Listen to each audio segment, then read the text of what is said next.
Kumusta sa lahat? Ako si Dr. Rowena Bautista.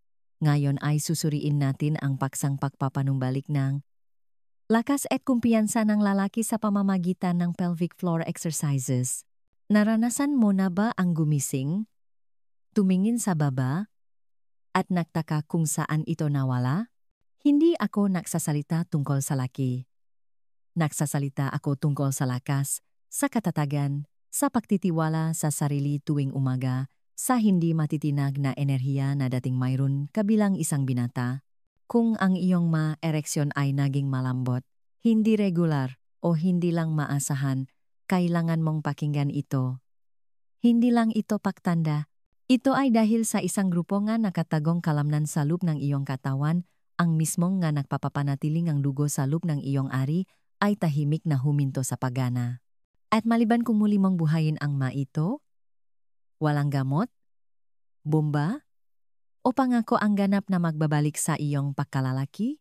Mga lalaking nasa kanilang 60s, 70s, kahit 80s na akala nila ay nawala na ang kanilang galing, ginugol ko ang aking buhay sa pagsasaliksik kung ano ang tunay na nagpapanumbalik ng sexual na pagganap ng lalaki. At narito ang hindi sasabihin sa iyo ng karamihan ng doktor. Nagsisimula ang lakas sa loob at nagsisimula ito sa pelvic floor. Ngayon, dito ito nagiging kawili-wili. Karamihan sa mga lalaki ay naniniwala na ang ereksyon ay tungkol sa testosterone o daloy ng dugo. Iyan ay kalahati lamang ng kwento. Ang tunay na nagpapanatili sa iyo ng matigas ay kalamnan. At kapag humina ang matiyak na kalamnan na iyon, dumadaloy ang dugo at bumabalik agad. Ngunit may catch. Hindi mo sila mapapalakas tulad ng pag-ehersisyo mo ng biceps o dibdib. Kailangan mo ng katumpakan. Kailangan mo ng tamang pag-unat. Ngayon, ibabahagi ko sa iyo ang 5 pinakamabisang pag-unat na itinuturo ko sa aking klinika. Hindi ito mga random na yoga pose o uso sa TikTok. Ito ay mga medical na, sinusuportahang galaw, na idinisenyo upang ibalik ang katatagan, mapabuti ang stamina, at muling buhayin ang bahagi ng iyong katawan na nakakaalala pa kung paano gumanap. At manatili ka hanggang sa huli dahil ang huling pag-unat na ituturo ko sa iyo ay ang isa na nilalaktawan ng karamihan ng lalaki. Ngunit ito ang tunay na nagpapabago. Bago tayo magsimula, siguraduhin i-hit ang subscribe button at ion ang notification bell. Sa ganong paraan, hindi mo mapalampas ang anumang na video sa hinaharap na idinisenyo upang tulungan kang ibalik ang iyong lakas, kumpiyansa, at pagganap bilang isang lalaki na lampas 60. At kung nakita mong kapakipakinabang ang video na ito, ay type ang 1 sa mga komento, kung hindi, ay type ang 0. Ang iyong feedback ay nakakatulong sa akin na gawing mas mahusay ang mga video na ito para sa iyo. Simulan natin ang unang pag-unat dahil bago mo muling buuin ang lakas, kailangan mong muling kumonekta sa mga kalamnan na kumokontrol dito. Ang paggalaw na ito ay maaring mukhang simple, ngunit ito ang naglalata ng pundasyon para sa mas matatag, mas matagal na ereksyon sa pamamagitan ng muling pag-activate ng malalim na kalamnan ng pelvic na hindi nagamit ng karamihan ng lalaki sa loob ng dekada. 1. Pelvic tilt. Ang pundasyon ang katatagan. Naalala ko pa ang unang pagkakataon na ipinakita ko ang paggalaw na ito sa isang pasyente na nasa kanyang 70s. Tiningnan niya ako na parang nagbibiro ako, "Dok, sa tingin mo ba ang maliit na galaw na ito ay muling magpaparamdam sa akin na parang lalaki?" Tanong niya na kalahating tumatawa. Ngumiti ako at sinabi, "Subukan mo lang ng 1 linggo." 1 buwan pagkatapos, bumalik siya at sinabi, "Hindi ka maniniwala. Gumising ako ngayong umaga, nakakaiba ang pakiramdam. Buhay. Doon sa ibaba. Iyan ang kapangyarihan ng pelvic tilt. Nakikita mo? Ang simpleng pag-unat na ito ay muling nag-ugnay sa iyo sa mga kalamnan na pinakamahalaga, ang mga malalim sa iyong core sa ilalim nga iyong abs, ang mga hindi mo nakikita sa salamin. Ito ang iyong nga kalamnan sa pelvic floor. At sila ang tahimik na bayaningang iyong nga ereksyon. Naghihigpit sila sa panahon ng pagkaante, nagkukulong ng dugo sa loob ng ari, at nagbibigay sa iyo ng pakiramdam ng kapunuan at katatagan na nagpaparamdam sa iyo na kontrolado. Ngunit narito ang matinding katotohanan. Kung hindi mo sila gagamitin, mawawala sila sa iyo.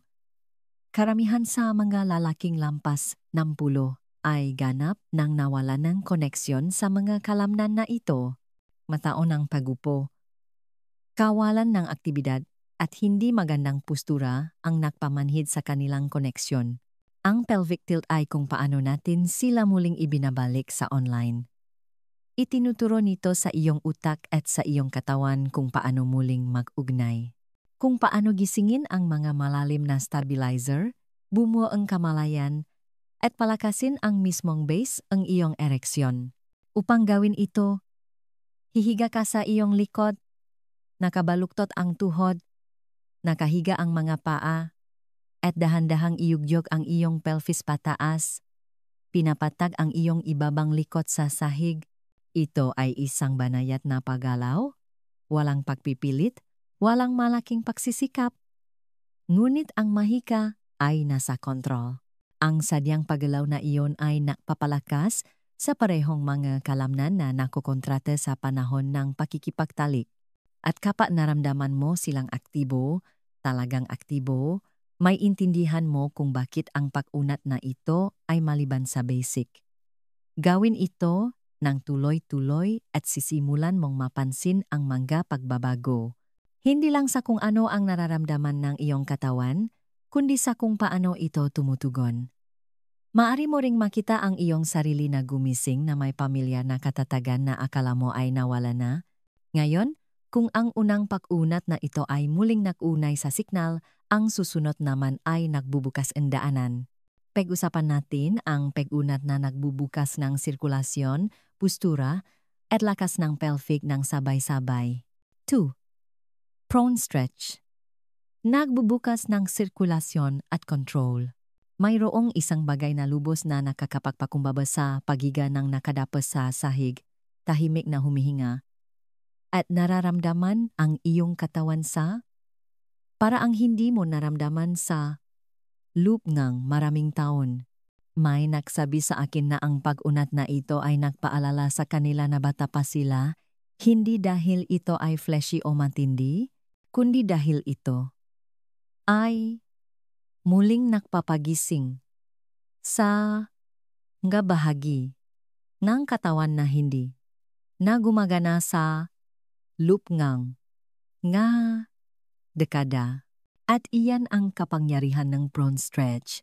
Ang paggalaw na ito ay dahan-dahang nagbubukas sa harap ng iyong katawan, ang iyong tiyan, ang iyong balakang, ang iyong pelvic area, mga lugar na dahan-dahang humihigpit sa paglipas ng panahon ng hindi natin napapansin. Pag-isipan mo, madekadang ang pagupo sa desk, pagmamaneho, pagkain, pagpapahinga, lahat ng iyon ay nagpapaliit sa harap na bahagi ng iyong katawan. Pinapakli nito ang hip flexors, pinapahina ang ibabang core, at naglalagay ng presyon sa pelvic floor. Ang resulta, mas kaunting daloy ng dugo, mas maraming tension, at isang nervous system na nagsisimulang makalimutan kung paano magpadala ng tamang signal. Kapag ginagabayan ko ang isang pasyente sa pag-unat, na ito sa unang pagkakataon, madalas ko siyang pinapatigil sa pag-isip at huminga na lang. Habang dahan-dahan mong iniangat ang iyong dibdib mula sa lupa, sinusuportahan ng iyong masiko, at dahan-dahang pinipiga ang iyong core, may nagsisimulang magbago, nararamdaman mo ang pagbubukas ng espasyo kung saan ito ay mahigpit sa loob ng maraming taon. Nararamdaman mo ang isang banayad na pagtaas sa iyong pelvic floor na parang naalala ng katawan kung ano ang dapat nitong gawin.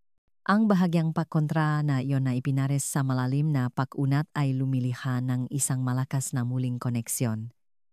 Hindi lang ito flexibility, ito ay functionality. Sa paglipas ng panahon, ang pag-unat na ito ay nagpapabuti ng postura, nagbabawas ng sakit sa likod, at higit sa lahat, nililinaw nito ang daan para muling dumaloy ang dugo.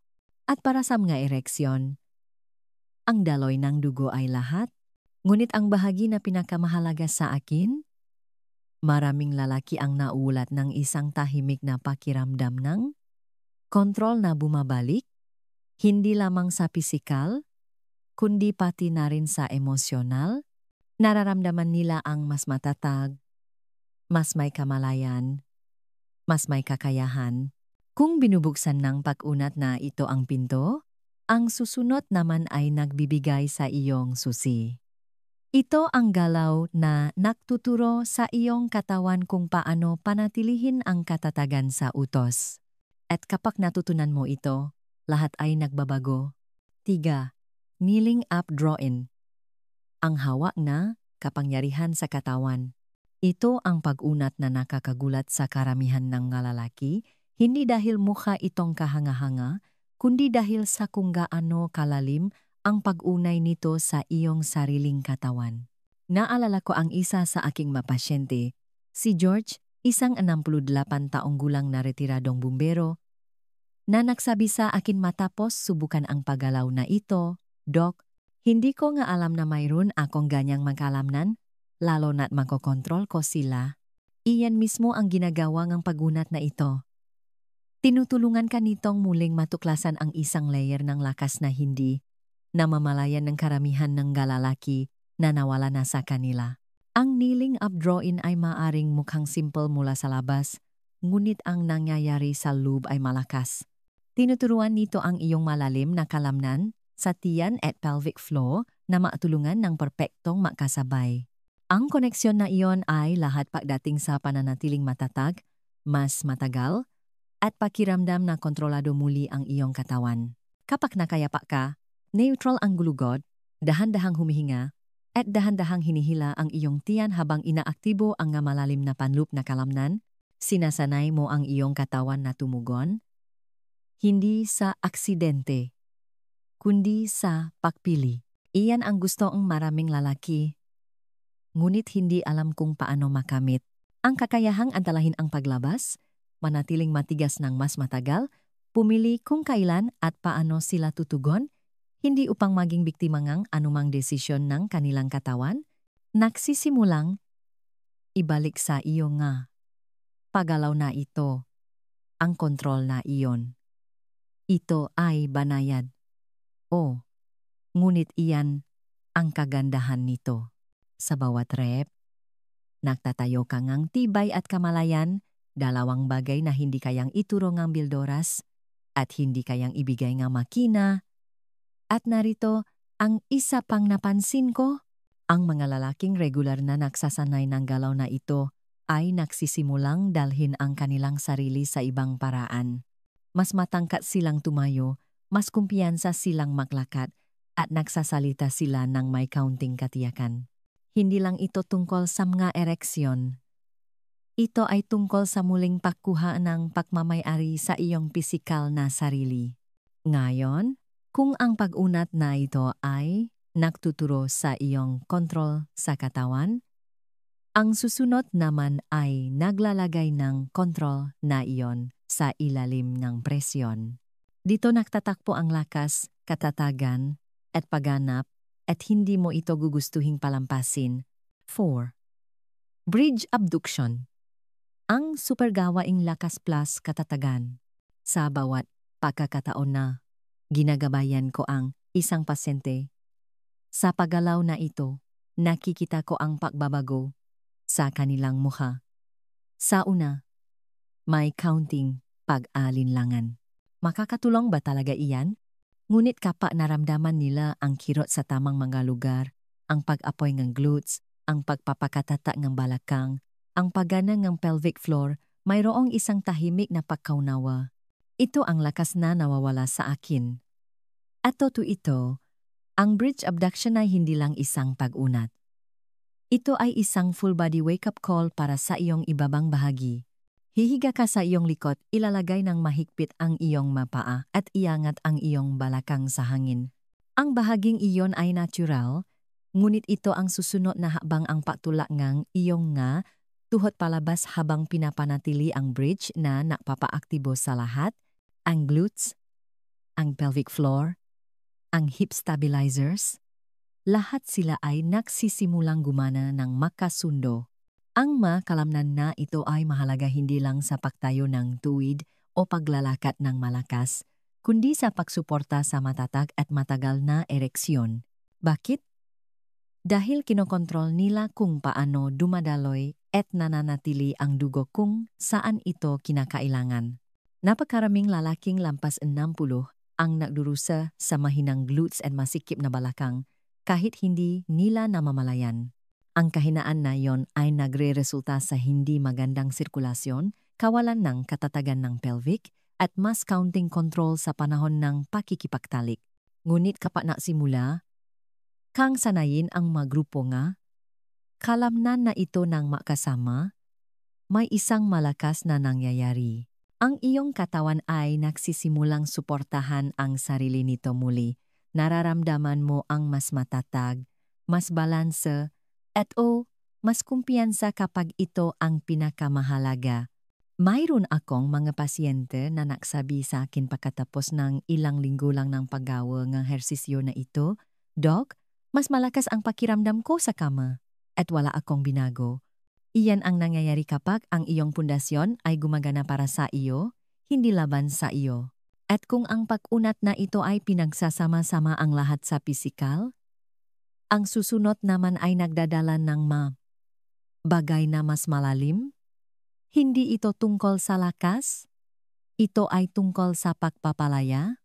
Ito ang huling susi na nagbubukas na daloy ng dugo, pagiging sensitibo, at ang buwang saklaw ng pakiramdam na maaring hindi mo naramdaman sa loob ng maraming taon.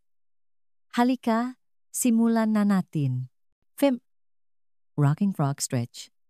Ang nagpapagising. Ito ang nilalaktawan ng karamihan ng malalaki. Hindi ito mukhang marami.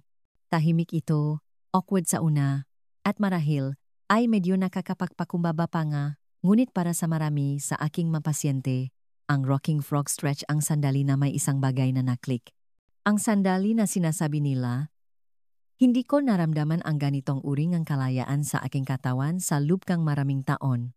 Nakita ko ang malalaki na halos maya. Hindi dahil masakit, kundi dahil binuksan nito ang isang pakiramdam na akala nila ay matagal nang nawala." Ang nagpapalakas sa pag-unat na ito ay hindi lamang ang posisyon. Ito ay ang inilalabas nito ang panloop na hita, ang singit, ang malalim na pelvic floor. Ito ay malugar na naktatagli na habambuhay na tensyon. Pagupo ng maraming oras, magataw ng stress, hindi magandang postura, maging ang nakaraang trauma, lahat ng ito ay nagtitipon sa bahaging ito ng katawan. At sa paglipas ng panahon, lumilikha itong isang uri ng pagawak na tahimik na nagpapahina sa daloy ng dugo, pagiging sensitibo, at pagganap. Hindi mo namamalayan na nangyayari ito hanggang sa isang araw ay huminto ka na lang sa pakiramdam na ikaw.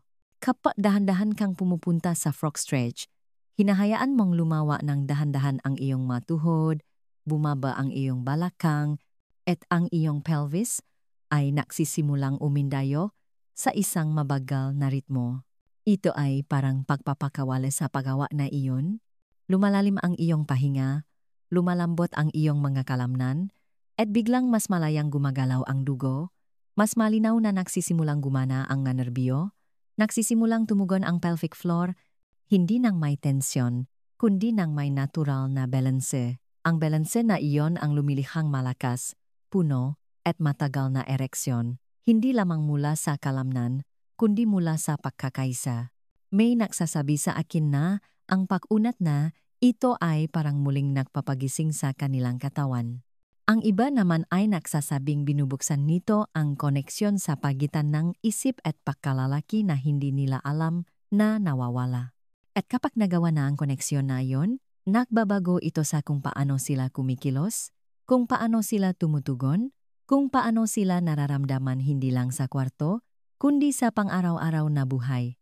Ngayon na natutunan mo na ang 5 pundasyong pag-unat, pag-usapan natin kung ano ang mangyayari kapag isinagawa mo ang maito dahil ang tunay na mahika ay nagsisimula hindi sa paliwanag, kundi sa pagbabago na dumarating kapag nag-commit ka. Pag-usapan natin ang mga resulta, 6, mga resulta na maari mong asahan at kailan. Alam ko kung ano ang iniisip mo ngayon, Dr. Bautista. Marami na akong nasubukan nga suplemento, pildoras, gadget. Ano ang pinakaiba nito? At naiintindihan ko, pagkatapos ang isang tiyak na edad, madaling maging skeptical. Ngunit narito ang natutunan ko. Pagkatapos na pakikipagtulungan sa libu-libong lalaki sa nakalipas na 3 dekada, ang tunay na resulta ay hindi nagmumula sa pahabol ng mabilis na ayos. Nagmumula sila sa muling pagtatayo ng koneksyon sa pagitan ng iyong isip, kalamnan, at pagkalalaki. At iyan mismo ang ginagawa ang 5 pag-unat na ito. Kapag na-commit ka sa pagsasanay na ito, kahit 10 minuto lang sa isang araw, magsisimulang mabago ang mabagay. At nangyayari ito ng mas mabilis kaysa sa inaasahan mo. Karamihan sa mga lalaki ay nagsisimulang mapansin ang banayad na pagbabago sa loob ng unang 2 hanggang 3 linggo. Mas madalas na bumabalik ang morning erections. May kapansin-pansing pagtaas sa katatagan. Gumaganda ang kontrol. Maari mo ring simulang maramdaman ang mas present sa panahon ng pakikipagtalik, mas konektado sa iyong katawan, sa iyong kapareha, at sa sandali. Sa markang 6 hanggang 8 linggo, ang mga unang pagpapabuti na iyon ay nagiging tuloy-tuloy.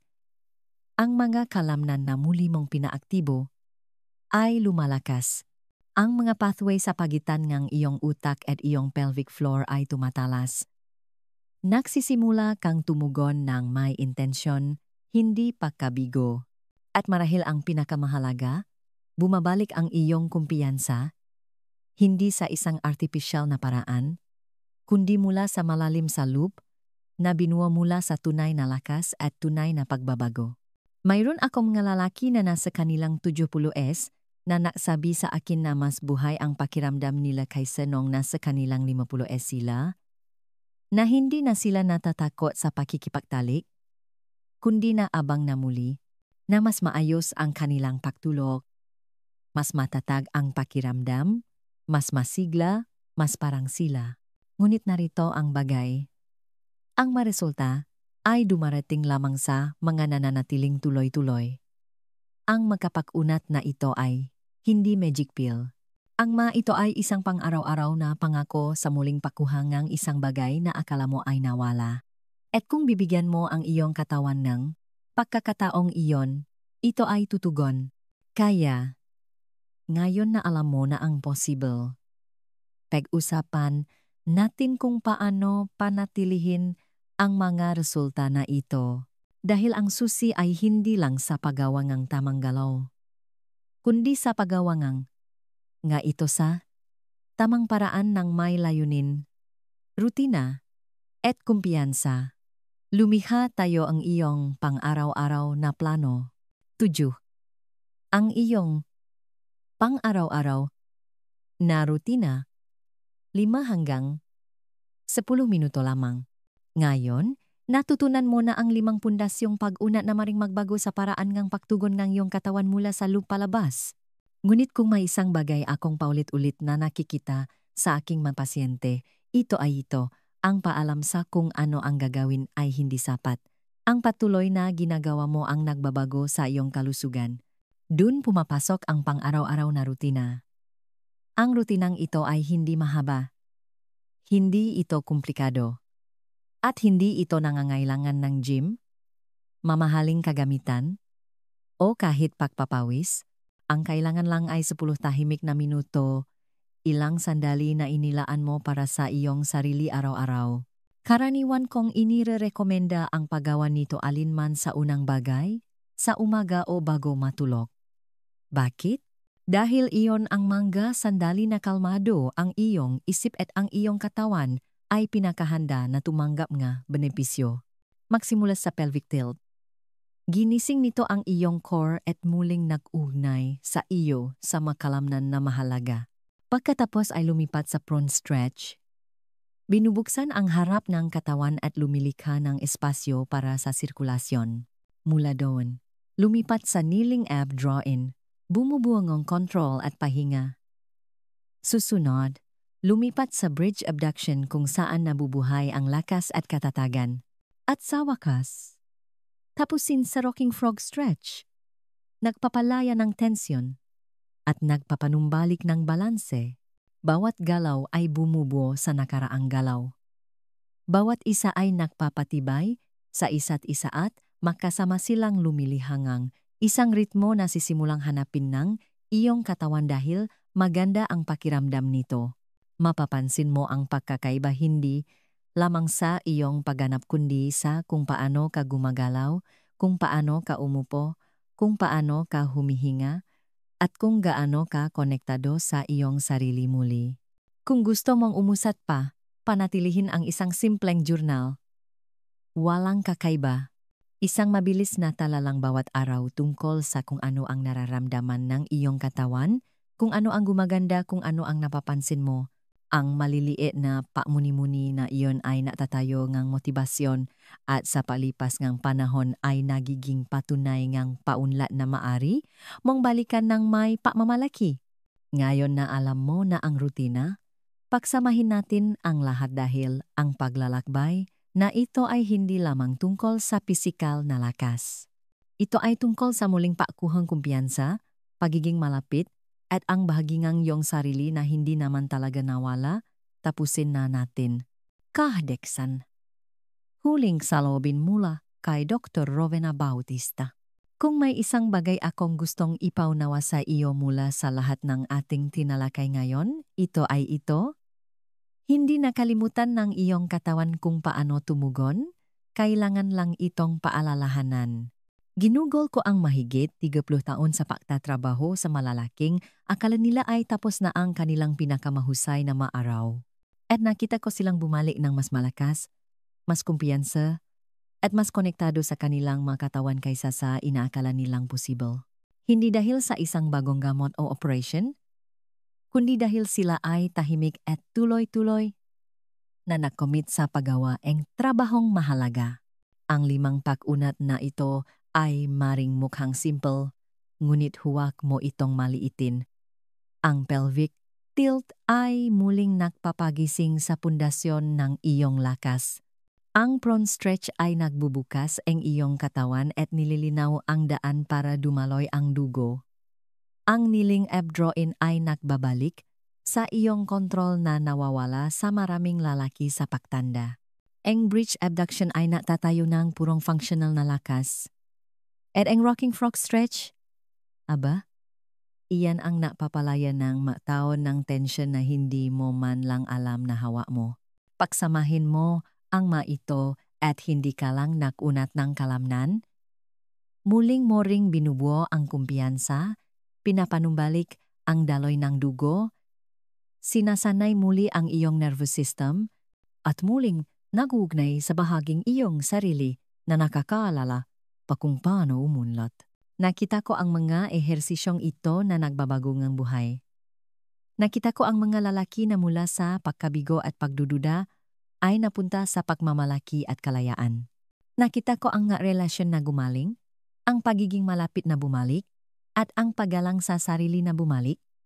At iyan ang dahilan kung bakit ko ito ibinabahagi sa iyo ngayon, dahil hindi pa huli.